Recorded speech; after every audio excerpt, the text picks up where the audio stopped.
Aziz şehitlerimiz,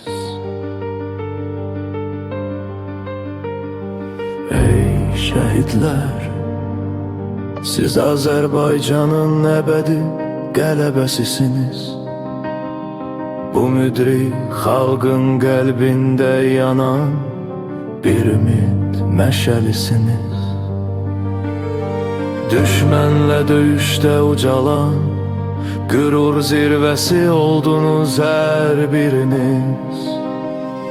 Sizinlə açılır əziz xalqın hər sabahı, bu millətin nəfəsisiniz. Siz bu torpağa can qatdınız, hər bir dağına daşına ruh verdiniz. Bütün dünyaya qüdrətli güc, qəhrəmanlıq, igidlik dərsi keçdiniz. Qanınızla ən gözəl, şərəfli söz olan şəhid sözünü yazdınız. Bütün tarixlərin yaddaşına şərəf, qürur sözünü qazdınız.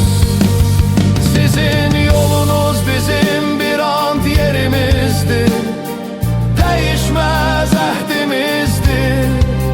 Sizin adınız gələcək nəsillərə bir mirasdır, canımızda, ürəyimizdir.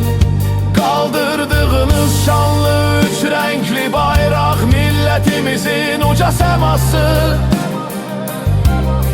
Sizsiniz uca Azərbaycan xalqının alnında yazılan parlaq imzası. Sizin şəhadətinizə göz yaşını qürur etdi ananız, bacınız. Şəhidliklə əziz xalqımızın şərəfli baş tacı olmağa ucaldınız.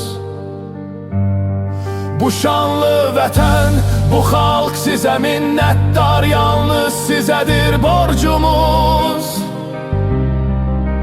Sizin pak ruhunuzla qorunur hər bir qarış yurdumuz, bizim qorumuz. Sizinlə qür səslənir ərənlərin, igidlərin hayqırtısı. Sizinlə yazıldı bu millətin dastanı, tarixin sarsıntısı. Dünya durunca yaşadacaq sizi qəlbində hər bir soy. Siz şəhidlərə hər an sədaqətdə bağlıdır Ulusoy, yazar Ulusoy.